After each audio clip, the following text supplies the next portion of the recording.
Hello, everybody. This is William del Pilar, and this is Points on the Board, specifically the Hot Read, where I go around the nation, sometimes around the world, to talk about some of the sports stories that not only involve politics, but are making the rounds and trending. So let's get right on down to it. First up, Super Bowl 59 shatters viewership records with 127.7 million viewers. Whoa, that's what you call some record viewership.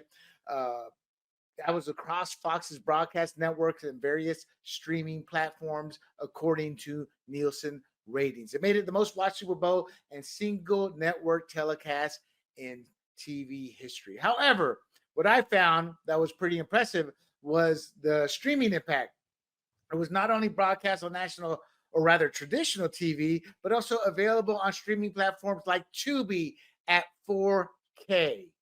And obviously, all these various platforms contributed to the record viewership. This also reflects the growing trend of viewers opting for streaming over traditional cable or satellite TV. My take, woo, the Philadelphia Eagles, go Philly Cheese. They beat the Kansas City Chiefs 40-22 in a lopsided, uncompetitive score. And yet, they still managed to peak at 137.7 million viewers during the second quarter. It did drop off once Kendrick Lamar, but that's a different take. I spoke on that on my Red, White, and Rude podcast, so you may want to check that out.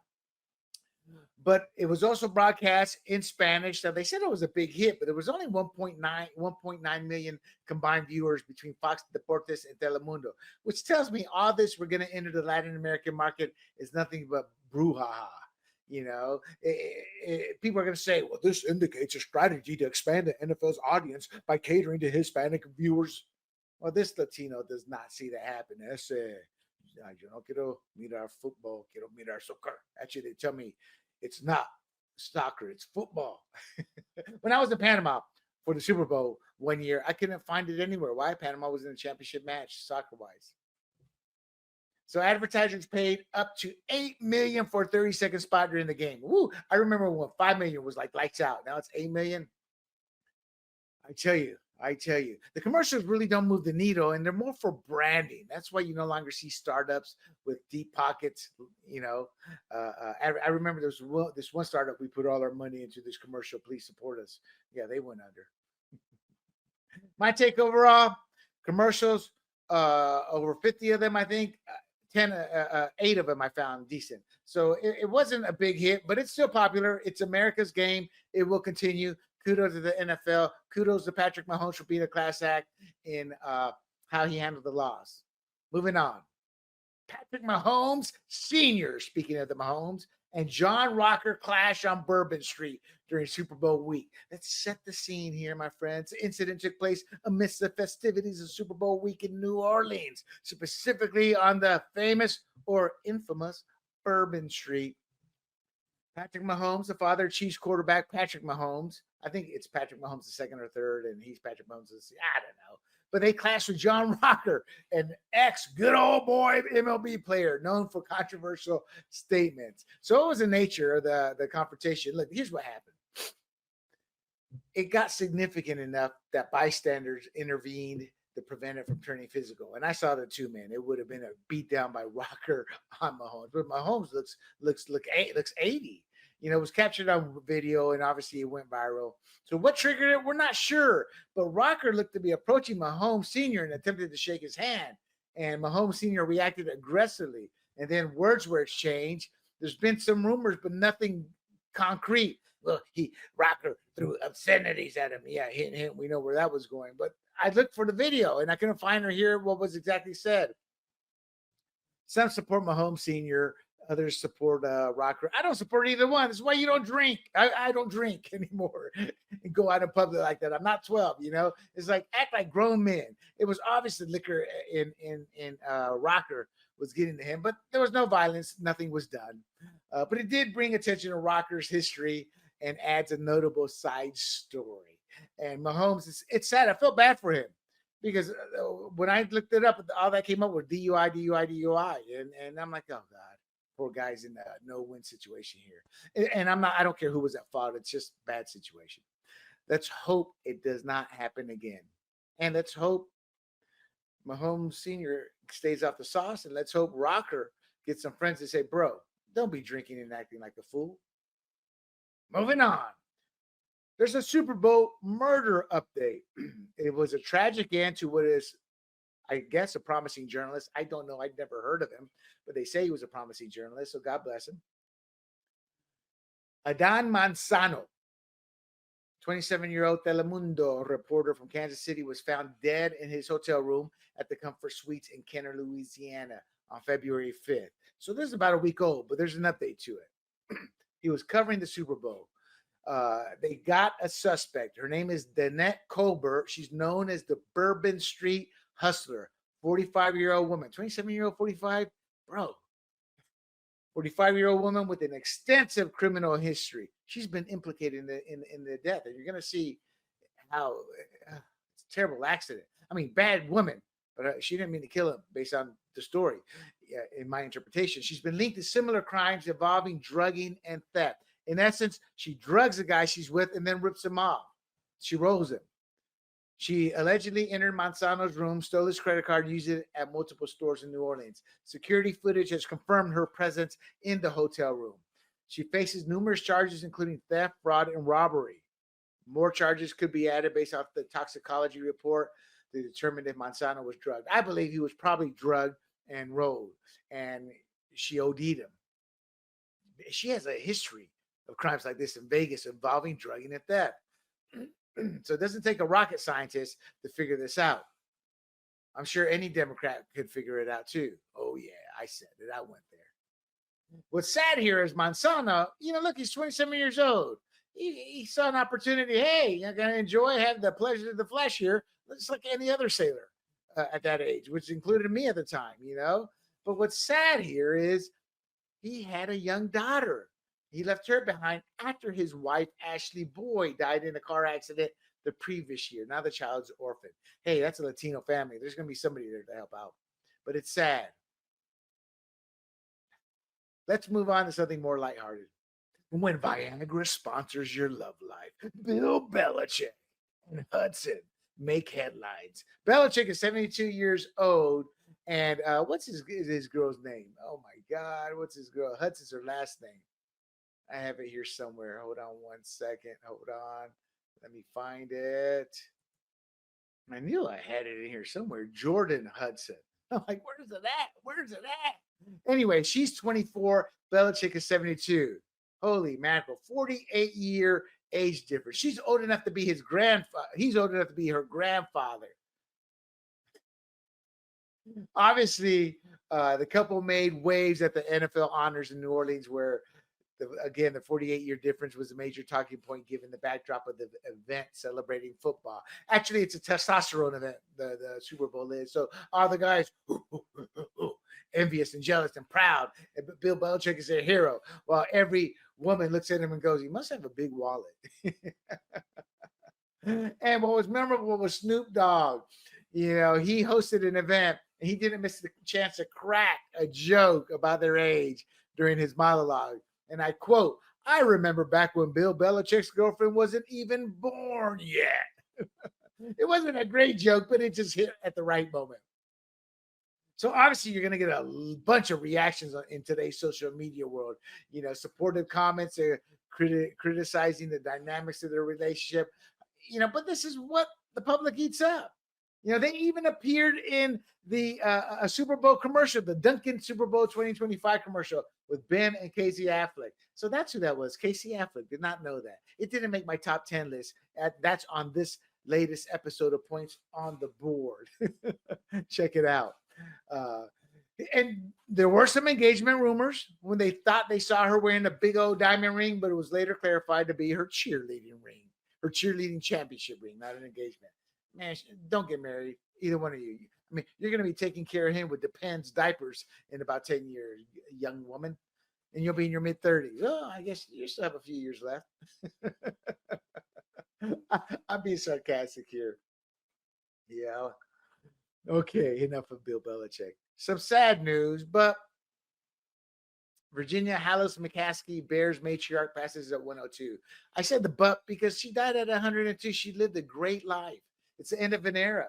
Virginia Halas McCaskey, the owner and matriarch of the Chicago Bears, passed away at 102 years old. She'd been involved with the Bears since her birth in 1923, shortly after the team's founding by her father, George Halas. She inherited the Bears upon her father's death in 1983. That's becoming one of the NFL's longest serving owners. Wow, she was a mainstay. Owners come and go, but she stuck around. She guided the team through 4 decades. She was part of the decision making with players, coaches, staff, and fans. She engaged with the fans, and she wasn't just purely business oriented. Obviously, the Halas and the Bears, it's a family commitment. She's McCaskey now. Woman she married. Her and her husband, Ed McCaskey had 11 children. Wow. And a lot of them are involved with the Bears in various capacities. Her son, George McCaskey, he's been the Bears chairman since 2011. So he's continuing on the legacy. Think about it. Her lifespan, literally the entire history of the Bears. When she passed away, the first thing I thought of was one of the ties to the old beginnings and glory days of the NFL has left us. She was present for 8 of the Bears' 9 championships. We've only seen them win 1 Super Bowl. So most of those championships probably came in the 30s, 40s, and 50s, including the first playoff game in NFL history in 1932. She attended at the age of 9. Wow. Now, a couple of personal stories. She was known for her humility and faith, living a life deeply intertwined with both football and family. Though I got one story, the Red Grange story. During her school days, little girl McCaskey in Virginia faced skepticism from her classmates about her claims of knowing football legend Red Grange. The boys in her class were boasting about meeting Chicago Cubs star Gabby Hartnett. We're talking the 30s, people. These names are not, if you don't remember. Red Grange is a name that transcends generations if you know your football lore. Gabby Hartnett, I had not known until I researched this article. But you got to realize, fame is fleeting. This proves it. But Red Grange was a huge superstar back then. Her school chums didn't believe her, leading to some teasing and, yes, tears. To prove her story, Virginia brought an autographed photo of Grange to school. And on the photo, Red Grange had written, because of her daddy, George Halas, "To Virginia Halas, my best and only girl." Not only did it silence her doubters, her critics, and the boys who were known as boys. None of them said they were girls. It also established her unique connection to football history at such a young age. In 1932, again, at the tender age of 9, she attended the first ever playoff game. And the game, this is the kicker here, a little story here. The game was necessitated by a tie for first place in the NFL standings between the Chicago Bears and the Detroit Lions, who at that time were called the Portsmouth Spartans. It was a novelty for the time, and the Bears won 9-0. So God bless you, Virginia McCaskey. Virginia Halas McCaskey. You're with your family upstairs now, and you left the Bears with a good future with Caleb Williams as their QB. Eric Bieniemy stepped down from coordinator to running backs coach.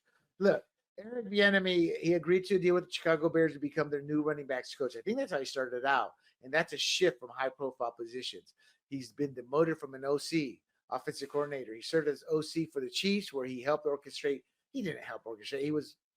This is what bugs me. You know, if you're going to give somebody the title of offensive or defensive coordinator, let them call the plays. But no, Andy Reid called the plays. He was just an offensive coordinator in name, and that was unfair to him. So he didn't help orchestrate. He was part of the team that won 2 Super Bowls. Then he went to the Commanders in the same role. That didn't go so well. Then he went to UCLA, and that didn't end well. But he said he was only going to be there temporarily to come back to the NFL. But I don't think he saw his role as being a running back coach. So he's gone from a run as offensive coordinator, being talked about as potential head coach, to now coaching running backs. That's surprising. That's not, to me, it's not, but to many, surprising downturn in his career path. I got to be honest. He needs to rebuild his career, his reputation, and that's what I think he's doing. It's back to rebuilding his reputation in the league. But that's because of the reality check I'm about to give you. Look, he faced a lot of criticism. He was perceived as belligerent, disrespectful, and was hard to work with. And as a player, he was an a-hole. So I could see that moving on to the coach, to his coaching style, and hopefully this has humbled him. And I'm rooting for him to come back.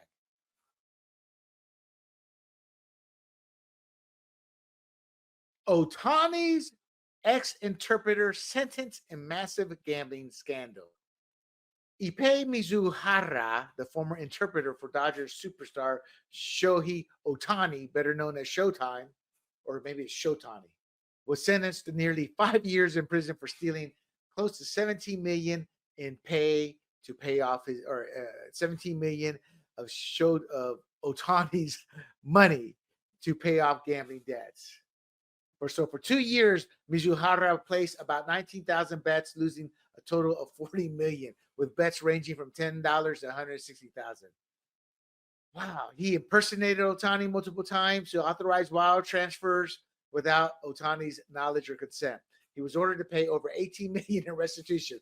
Ohtani will never see that, with the majority going to Ohtani for stolen funds and additional payments to the IRS for tax fraud. Hey, why should the IRS be worried? They're giving our money to every Tom, Dick, and Harry across the world. You know? So Ohtani was indeed a victim. You know, with gambling, you got to look at every angle. Make sure Ohtani was not part of the gambling side of it. But there was no evidence suggesting he was aware or involved. The impact on Ohtani, it's a big embarrassment. I don't think it's a blemish. It's just an embarrassment. And the final story, DiJonai Carrington's controversial stance against Trump. Look, she's a racist, a bigot. She's everything bad in this world is who DiJonai Carrington is. She's a Connecticut Sun player. I had to explain who she is because most of y'all don't know. She's a Connecticut Sun player, and she made headlines by wearing a hoodie with the message, "Bleep Donald Trump, F Donald Trump." To an unrivaled basketball game, which has been massively tanking. It's an off-season league, and without Caitlin Clark, nobody's watching, nobody cares. They're trying to pump it up in the media, the DEI supporting media out there. I mean, they're getting silly stories of like, we don't care about views or viewers, we care about views on TikTok. But she later shared her stance on social media. She's an open lesbian. God bless her. I don't care. She's been in a relationship with Elisa Smith, another WNBA player, and that's been public since 2022. So she doesn't like Trump. She's demanding action. She called on the WNBA to take action against policies enacted by President Donald Trump, particularly those affecting women and the LGBTQ community, which he had taken action against none of that. He's taken action against boys saying they're girls and playing the sport. See, she's stupid. She's a stupid racist. And just a damn stupid, ignorant fool. Trump is defending women against transgenders and protecting children from chemical and surgical mutilation. And she thinks that's discriminatory. She's a stupid, ignorant fool. This is the problem with the WNBA's political engagement. This is what you get out of the WNBA. There's a reason they've lost money 26 straight years.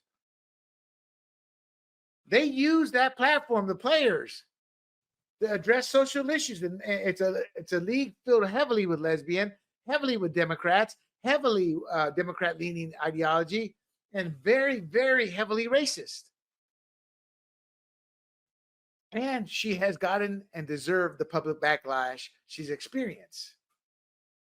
The only support she's getting is from DEI supporting media and fellow NBA players. She's also been accused of leveraging racism. If you attack her, oh, you're a racist. You're a racist. No, it's because you're an idiot. And there's some who have said she's jealous of Caitlin Clark because Caitlin Clark's not only much better than the rest of the most of the league, but she's Anglo. This incident, all it does, well, they say it reignited discussion. No, it has not. All it does is validate why the WNBA is a failure and why it will continue to fail. Athletes in sports have the right to free speech. However, their engagement in political activism and the intersection of sports, politics, and identity will foster hate at times and tribalism. And that negatively impacts the league's revenue, and that's what funds their salaries. When this happens, athletes often criticize without self-reflection, otherwise known as looking in the mirror at themselves. Maybe you're the problem.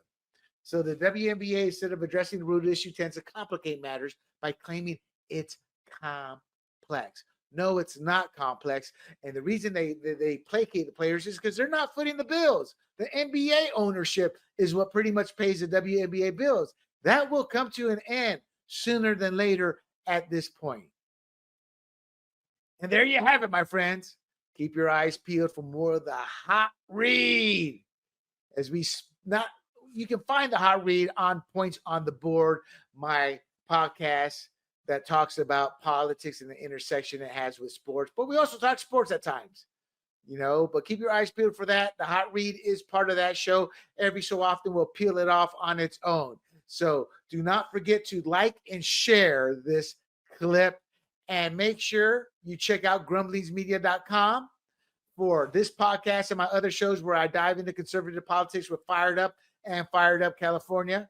We also get into the nitty-gritty of both culture and pop culture in America on the red, white, and rude. Because let's be honest, politics is all about what's happening in our culture. You can catch all that again over at grumblingsmedia.com or on YouTube, Rumble, Apple, Spotify, y Pandora. Just look for the handle Grumblings Media.